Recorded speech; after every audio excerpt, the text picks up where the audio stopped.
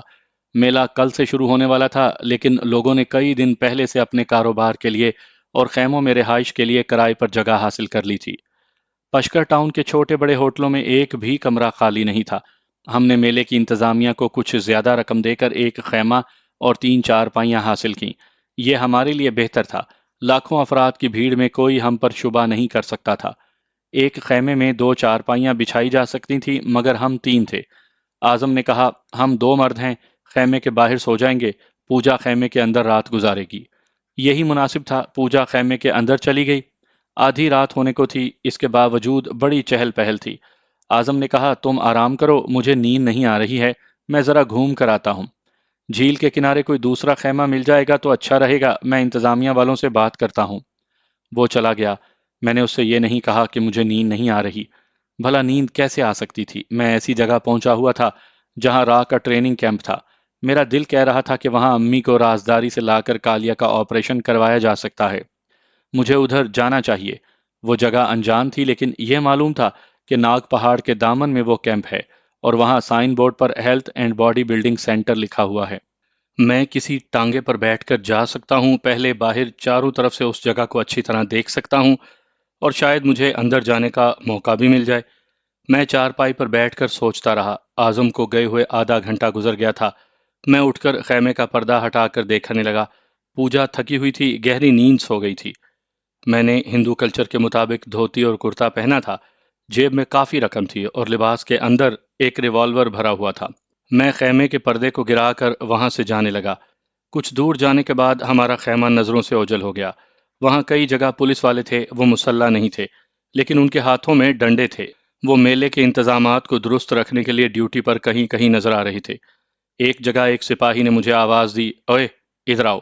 میں نے پلٹ کر اسے دیکھا، پھر اس کے قریب جا کر پوچھا، جی حوالدار صاحب، حکم؟ میں نے حوالدار کہا تو سپاہی خوش ہو گیا، ذرا مسکرایا، پھر ایک افسر کی طرح ڈانٹ کر پوچھا، کون ہے رے تو؟ ایک یاتری ہوں، کل پوتر یعنی مقدس اشنان گھاٹ میں اشنان کروں گا، میلہ بھی دیکھوں گا۔ کل کی بات نہ کر، ابھی بول اتنی رات کو کہاں سے آ رہا ہے؟ اپنے تمبو یعنی خیمے میں۔ کہاں ہے تمبو؟ تمبو کا نمبر کیا ہے؟ 127 نمبر ہے۔ تمبو کی رسید دکھا۔ وہ تو تمبو میں گھر والی کے پاس ہے۔ اس میں کتنا سچ ہے اور کتنا جھوٹ ہے؟ میں بالکل سچ کہہ رہا ہوں۔ چل ابھی مجھے تمبو اور رسید دکھا۔ میں بحث کرتا تو اور پولیس والے آ جاتے، اس لیے اس کے ساتھ اپنے خیمے کی طرف جانے لگا۔ چلتے چلتے بہت دور سے اپنا خیمہ نظر آیا تو میں ایک دم ٹھٹک گیا۔ اعظم 6 فوجی جوانوں کے ساتھ نظر آیا۔ ان میں سے 2 جوان دوڑتے ہوئے خیمے کے پیچھے گئے اور 2 جوان اعظم کے ساتھ خیمے کے اندر گئے۔ باقی 2 باہر کھڑے رہے۔ سپاہی نے مجھ سے پوچھا، ابے کھڑا کیوں ہو گیا؟ آگے چل۔ میں نے پاس والے چائے کے ہوٹل کی طرف اشارہ کیا۔ حوالدار صاحب، میرا تمبو کہیں بھاگا تو نہیں جا رہا؟ آؤ ایک ایک کپ چائے پی لیں۔ آپ کچھ کھانا بھی چاہیں گے تو پیٹ بھر کر کھائیں، میری جیب میں بہت مال ہے۔ وہ راضی ہو گیا۔ ہم ہوٹل کے باہر بینچ پر بیٹھ گئے۔ حوالدار کھانے کا آرڈر دینے لگا۔ میری نظریں دور اپنے خیمے کی طرف تھی۔ مجھے پوجا نظر آئی۔ اسے 2 فوجی جوان پکڑ کر خیمے سے باہر لائے تھے۔ ان کے پیچھے اعظم ان سے کچھ کہہ رہا تھا۔ وہ دونوں پوجا کو پکڑ کر لے جانے لگے۔ وہ خود کو چھڑانے کی کوشش کرتے ہوئے غصے سے کچھ کہہ رہی تھی، پھر اعظم کی طرف تھوک کر 2 جوانوں کی حراست میں جانے لگی۔ باقی 4 جوان خیمے کے اندر گئے اور اعظم خیمے کے باہر چارپائی پر لیٹ گیا۔ اس کا خیال تھا کہ میں ابھی آؤں گا، اسے تنہا ایک چارپائی پر دیکھوں گا اور سمجھوں گا کہ پوجا اندر سو رہی ہے۔ صاف سمجھ میں آ رہا تھا کہ اعظم کا تعلق راہ سے ہے۔ اس نے اب تک پوجا کو میری نظروں میں مشکوک بنانے کی کوششیں کرتے ہوئے اپنی کمینگی کے بارے میں سوچنے کا موقع نہیں دیا تھا۔ اب میں تھوڑی دیر میں وہاں نہ جاتا تو وہ سب میری تلاش میں نکل پڑتے۔ وہ ایسا وقت تھا کہ کچھ سوچنے کا نہیں، کچھ کر گزرنے کا موقع تھا۔ میں نے سپاہی کے قریب ہو کر اپنے لباس سے ریوالور نکال کر اس کی کمر سے لگاتے ہوئے کہا، اسے دیکھو، یہ کیا ہے؟ تم ذرا سی بھی آواز نکالو گے تو یہ دھماکہ کرے گی۔ اس نے سہم کر ریوالور کو دیکھا۔ میں نے جیب سے نوٹوں کی گڈی نکال کر اسے دکھاتے ہوئے کہا، میری بات مانتے رہو گے تو یہ 5,000 روپے دوں گا، ورنہ گولی چلا دوں گا۔ وہ خوفزدہ تھا، ہکلا کر بولا، گولی نہ چلانا، میں تمہاری بات مانتا رہوں گا۔ ہوٹل کے چھوکرے کو کھانا لانے سے منع کرو۔ ریوالور میری جیب میں رہے گا اور تم میرے ساتھ دوستانہ انداز میں یہاں سے چلو گے۔ اس نے حکم کی تعمیل کی۔ ہم وہاں سے اٹھ کر میلہ میدان سے باہر جھیل کی طرف جانے لگے۔ جھیل وہاں سے کافی فاصلے پر تھی۔ راستے میں 2-4 سپاہی ملتے رہے۔ وہ میرے نشانے پر رہنے والے سے رام رام کہتے ہوئے 2-4 باتیں کرنے کے بعد چلے گئے۔ اس طرح ہم بہت دور جھیل کے ایک ویران کنارے پر پہنچ گئے۔ میں نے اپنا لباس اتارتے ہوئے اس سے کہا، اپنی وردی اتارو، جلدی کرو، سوال نہ کرنا۔ میرے ہاتھ میں ریوالور تھا۔ دور سے آنے والی روشنی کے باعث وہاں نیم تاریکی تھی۔ اس نے جان جانے کے خوف سے فوراً ہی وردی اتار دی۔ پھر میری اتاری ہوئی دھوتی کو اٹھانے کے لیے جھکا تو میں نے ریوالور پھینک کر دونوں ہاتھوں سے گردن دبوچ لی۔ میرا دبوچنا ایسا تھا کہ منہ سے آواز کیا نکلتی، وہ سانس بھی نہیں لے پا رہا تھا۔ ہاتھ پاؤں جھٹک رہا تھا، پورے جسم کا زور لگا رہا تھا، لیکن سانس آتی جاتی رہتی تو زور لگانے کا سلسلہ جاری رہتا۔ وہ 2 منٹ تک پوری قوت سے پھڑ پھڑاتا رہا، پھر ڈھیلا پڑتا چلا گیا۔ میں نے 5 منٹ پھر 10 منٹ تک اسے اسی طرح دبوچے رکھا۔ وہ بے جان ہو چکا تھا۔ میں نے بہت ہی بھاری پتھر اٹھائے، ان پتھروں کو اس کی لاش کے ساتھ دھوتی اور کرتے سے باندھا، پھر اسے لڑکا کر جھیل کے گہرے پانی میں ڈال دیا۔ یوں اس کی لاش پانی کی سطح پر آ کر کسی کو اپنی طرف متوجہ نہیں کر سکتی تھی۔ میں نے اس کی وردی پہن لی، اپنی چیزیں جیبوں میں رکھ لیں، ریوالور کو لباس میں چھپایا، پھر سپاہی کا ڈنڈا لے کر تیزی سے ادھر جانے لگا جہاں میلے کی انتظامیہ کا دفتر تھا۔ وہاں میں نے اعظم اور پوجا کے ساتھ جا کر 127 نمبر کا خیمہ کرائے پر لیا تھا، اور وہیں ان فوجی جوانوں کو دیکھا تھا، اور یہ سمجھ میں آ رہا تھا کہ وہ جوان ابھی پوجا کو اسی طرف لے گئے ہوں گے۔ انتظامیہ کا دفتر ایک مکان میں تھا، اس کے 2 کمرے آگے اور 2 پیچھے تھے۔ میں نے پیچھے جا کر ایک کمرے کی کھڑکی سے دیکھا، پوجا ایک دیوار سے لگی کھڑی تھی۔ اس سے کچھ فاصلے پر ایک فوجی افسر ایک کرسی پر بیٹھا ہوا کہہ رہا تھا، تم سمجھتی ہو خاموش رہو گی تو ہم تمہیں گونگی سمجھ لیں گے؟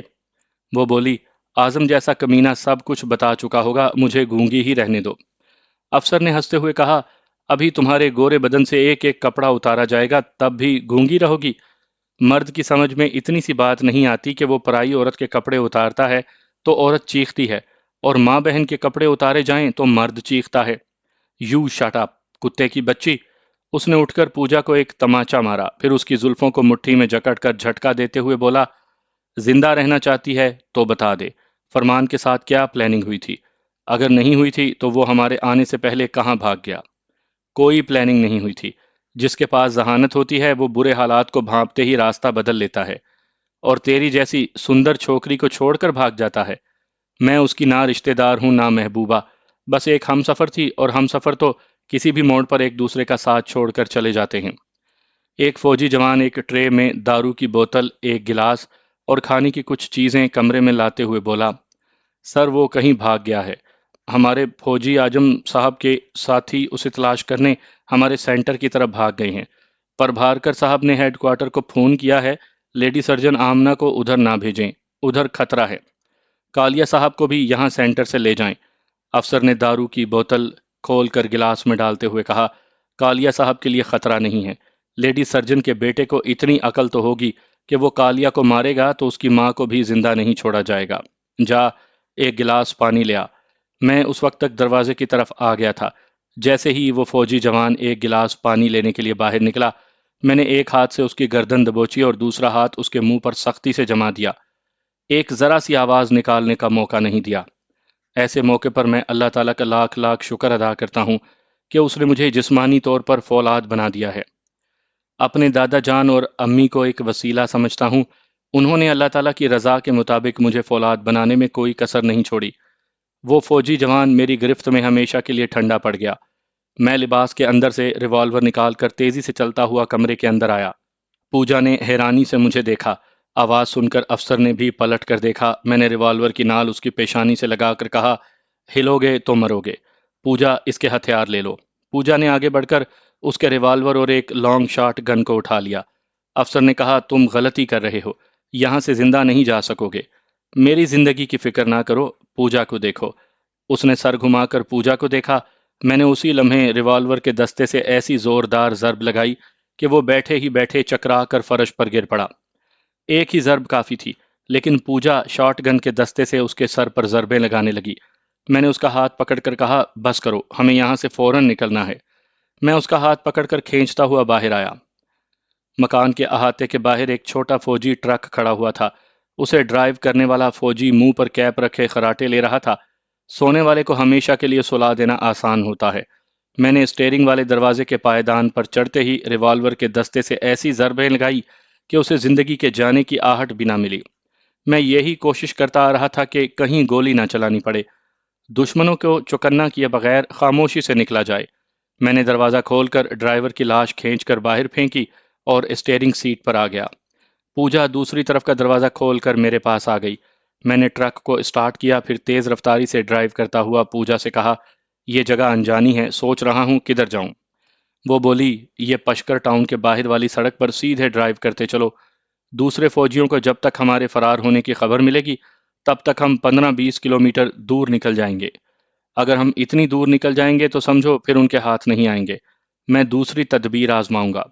وہ مجھے دیکھ کر خوش ہو کر بولی، فرمان تم نے بہت بڑا کام کیا ہے۔ مجھے اعظم پر ایک آدھ بار شبہ ہوا تھا، لیکن پھر سوچا ہمارے گاڈ فادر نے اسے اچھی طرح آزما کر بھروسہ کیا ہے، ہمیں بھی بھروسہ کرنا چاہیے۔ میرے انکل گاڈ فادر بھی ایک انسان ہیں، پہچاننے میں ان سے غلطی ہو گئی۔ اصل بات یہ ہے کہ دنیا میں ہزاروں قسم کے سانپ ہیں۔ سپیرے ہزاروں سانپوں کو پہچان سکتے ہیں، لیکن آستین کے سانپ کو پہچاننا بہت مشکل ہوتا ہے۔